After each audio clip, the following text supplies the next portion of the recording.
Oi, gente, tudo bem? Espero que vocês estejam bem. Eu quero feedback de vocês se vocês estão gostando de vídeo nesse formato na sexta-feira. Bate-papo, esse formato mais em pé. E espero que vocês tenham gostado, estejam gostando. Hoje eu vou falar de um tema que eu acho muito relevante agora, que é o medo, né?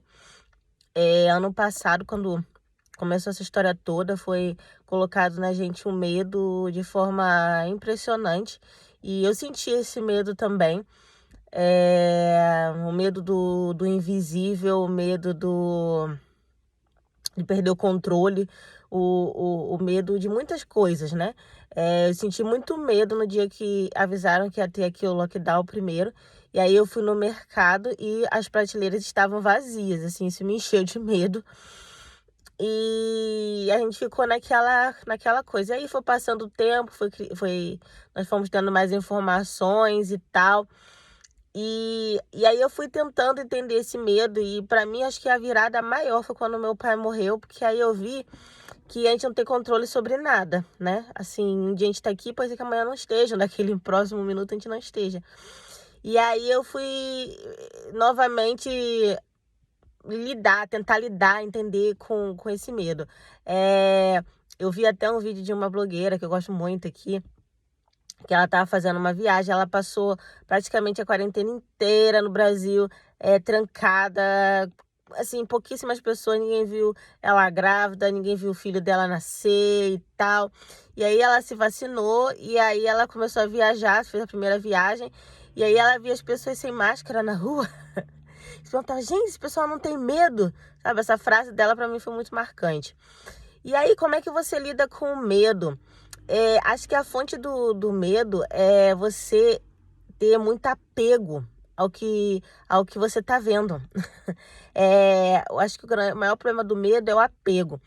E o apego, você se livra dele quando você pensa muito numa transcendência. Quando você entende que isso aqui é uma passagem. Que você não é o corpo. O corpo, ele é uma parte de você. Você está fazendo agora parte desse corpo. Mas você não é o corpo. O que você está vendo, tudo que você está tocando, é tudo uma passagem. É tudo... antigamente, sim, eu cresci ouvindo que a gente veio para o mundo para sofrer. E hoje eu falo, não, a gente veio para aprender. A gente veio para aprender sobre amor, sobre compaixão, sobre paciência e sobre principalmente acreditar numa transcendência, acreditar naquilo que você não vê, aquilo que você não palpa. E isso te liberta um pouco do medo, né? Se liberta um pouco do apego que te traz esse medo. E aí eu vou no outro ponto, né? Eu não sou uma religiosa, eu acredito muito em Deus, assim, eu lembro da minha avó me ensinando a rezar. Ela tinha um livrinho de orações, e eu lembro de eu ter uns 5 aninhos, 4, 5 aninhos, e ajoelhar com ela na beirada da cama e ela me ensinar a rezar. Então, assim, eu sempre tive essa questão da transcendência na minha casa. Assim, passei por várias religiões, passei por várias casas. Eh, e aí eu fui achando meio de uma forma de entender essa transcendência que desse para mim, não só o que a religião falava, mas o que eu entendesse, que me tocasse. E aí, eu já tive esse projeto há alguns anos, eu não consegui ir à frente, agora eu tô um pouco melhor do que antes, que era de ler a Bíblia, de cabo a rabo, de Gênesis até Apocalipse. E não porque eu acredito tanto da Bíblia, existe um fanatismo muito grande com a Bíblia, mas para entender as histórias, para entender, sabe, todo mundo conhece um Davi, aqui é o David, aqui tem 300 milhões de Davids. E quem foi o rei Davi? Quem foi Moisés? Que foi a Arca de Noé? Quem foi Sansão? Quem foi Dalila? Quem foi Jesus? Né? O que a história fala sobre isso? Então, para poder entender essa parte da história e tudo, eu realmente comecei a ler. Ler a Bíblia é muito complicado, porque ela tem uma linguagem robusta, ela tem uma linguagem não fácil, e as letrinhas pequenininhas, dependendo da Bíblia que você compra. Então eu resolvi, em vez de ler a Bíblia mesmo, ouvir, né, comprar um áudio. E eu já li, assim, do Antigo Testamento, boa parte, eu estou no final dos Salmos, e o que tem ali, né, claro que O Deus de Israel daquela época, ele era meio tirano. Não, esse povo não me segue, mata. Mata todo mundo, assim, 300 sei lá, ovelhas como sacrifício. Aquela parte ali você tira porque é a linguagem da época. Eu acho que Deus, ele sempre tenta falar com as pessoas na linguagem que elas vão entendê-los. E ali tem muito disso dele passar a mensagem na linguagem que é entendida. Mas o cerne da questão é justamente essa questão do você acreditar na transcendência, de você não ter apego, né? Ele se coloca ali como redentor, como criador, como dono de tudo. E ele fala, olha, você vai ter que ir por ali, você vai ter que ir por aqui. Vai ser complicado, mas acredita em mim, eu vou estar com você. Eu não vou tirar os obstáculos de você, mas eu vou te ajudar a passar pelos obstáculos. Então, todos os que se proporam a isso, todos que tiveram uma fé inabalável, que falaram, não, é Deus que está falando comigo e está falando para eu ir, tem um propósito para eu ir. Tem um propósito, tem uma coisa ali que ele quer que eu faça e vai ser... ele falou que é para fazer, então eu vou fazer. Vai ser complicado, mas ele vai estar comigo do início ao fim. E aí, eu não acho que nenhum deles sentiu medo, todos sentiram medo, muitos sentiram tanto medo que se desviaram, que fizeram outras coisas do que foi acordado. Mas aqueles que realmente estiveram ali até o fim, eles conseguiram chegar aonde eles deveriam chegar e foram gratos por chegar, foram gratos por toda a experiência, né, que você teve. E isso tira um pouco do medo, né? Isso tira aquela coisa assim, e se falhar, e se acontecer e tal. Não, existe uma coisa muito por trás disso, né? Na Bíblia, Deus fala muitas vezes assim, porque os seus filhos, os seus descendentes, você vai ter descendentes que vão. Então você sabe que não é só você está fazendo parte de um jogo, você está fazendo parte de um jogo de quebra-cabeça, né? Você é uma peça dentro de um quebra-cabeça que vai desenvolver para alguma coisa, né? Não é só eu sou num todo, né? Eu sou uma parte de uma coisa muito maior, de uma coisa muito mais significativa. Então isso te tira o medo, te tira aquelas paixões, aquelas coisas assim, sabe? Eu não digo muitas vezes quando as pessoas falam de desapego, de medo, elas falam assim, como se, dane-se, dane-se. Como se nada mais importasse. Não é essa a questão. Tudo importa. É o contrário, tudo importa, tudo faz sentido. E aí, quando você se foca no aprendizado daquilo, e mesmo assim você ama uma pessoa, mas você sabe que você não é o dono dela, que em algum momento ela pode sair de cena. Mas você está fazendo algo você está despendendo uma energia que é muito importante para o todo, né? E isso te tira esse medo, tá?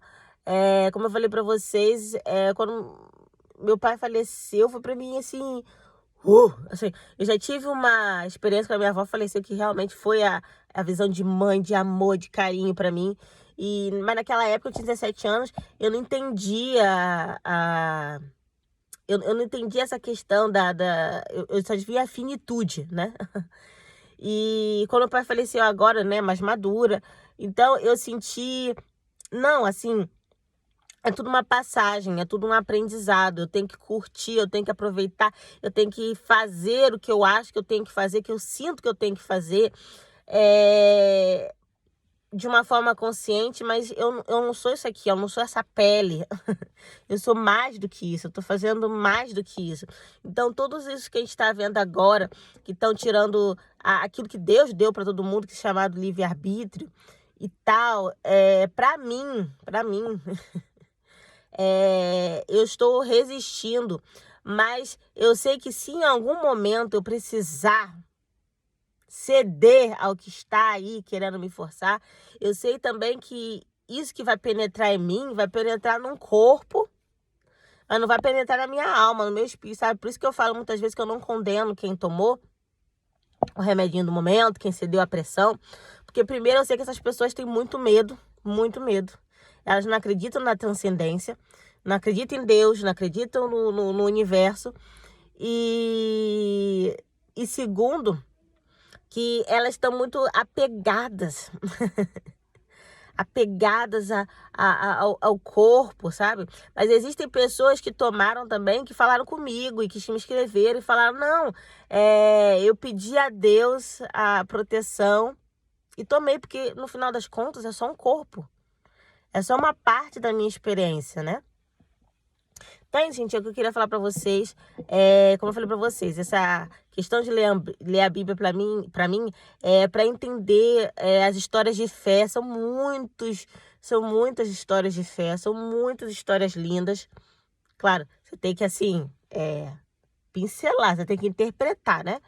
E que me ajudam muito a conceber a minha vida na fé, na transcendência, na entender que tudo faz parte de um processo, tudo faz parte de um todo, de um geral.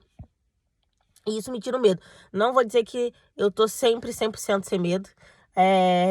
Eu medito muito. Eu me conecto muito com o espiritual, né?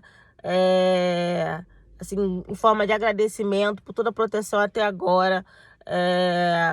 Esse tempo todo eu viajei, eu fui acolá, eu cuidei de pessoas com a doença do momento e eu fiz o exame e eu nunca tive. Então, assim, eu sou tão grata, eu me conecto muito nessa energia do agradecimento. E isso me abafa um pouco o medo, assim, sabe? Faz eu respirar novamente, eu sair daquele buraco onde eu estava e voltar e seguir em frente. Então, é isso que eu indico para vocês. É um momento turbulento, é muita informação, é muita coisa, é muita pressão. Então, eu acho que quando você se agarrar à fé, independente da fé que seja, da religião, mas ter fé em algo, uma transcendência, que nós não somos isso aqui, que nós não estamos aqui, sabe? Eu estou aqui, eu não sou isso, eu sou mais, eu sou parte de uma coisa muito maior, melhor. Eu tô aprendendo aqui sobre amor, sobre compaixão, sobre acreditar, sobre energia, sobre o universo, tô aprendendo sobre tudo isso, sobre controlar a minha mente, né? Não deixar ser controlado. Então, isso aí já te ajuda respirar novamente e ficar bem, tá bom? Então é isso, gente. Desejo a vocês aí um excelente fim de muita paz, de muito amor. Não se deixem dominar. Só existe um para dominar. O cara que tá lá em cima. Ou o cara que tá em todos os lugares. Acredite nele. Acredite nele. Acredite no ar, acredite no universo. Acredite em coisas boas. Coisas boas acontecem. Acredite nisso. Isso vai tirar o seu medo. Faça o bem quando você puder. Sorria para as pessoas que estão passando por você. Conte uma história bacana. Faça alguém rir. Isso já vai te deixar mais leve. Já vai te tirar daquela coisa pesada que é o medo. Aquela coisa assim, sabe? Agoniante que é o medo. Tá bom? Tá aí. Se gostaram do vídeo, não esqueça de joinha, amigo. Se você tem alguma passagem da Bíblia que você gostaria, assim, de me informar, né? Eu ainda não cheguei no Novo Testamento, ainda não cheguei a Jesus, mas o Antigo Testamento, que é pouquíssimo citado, eu acho ele muito rico, muito rico. A história do rei Davi é uma história muito bacana, a história de Salomão é uma história muito bacana, a história de Esther é muito bacana, a fé de Esther é muito bacana. Então, se você tiver alguma história aí que você acha também bacana e quiser me passar. Gente, de novo, Salmo 23, Salmo 27. Nossa, na hora da agonia, joga o Salmo 27. Nossa, o Salmo 23, então, o Senhor é meu pastor, nada me faltará. Rapaz, eu tenho assim, quase todas as paredes da casa, as portas da casa, eu tenho o Salmo 23 para não esquecer. Então é isso. Agora sim, vou terminar, tá bom? Beijo, tchau!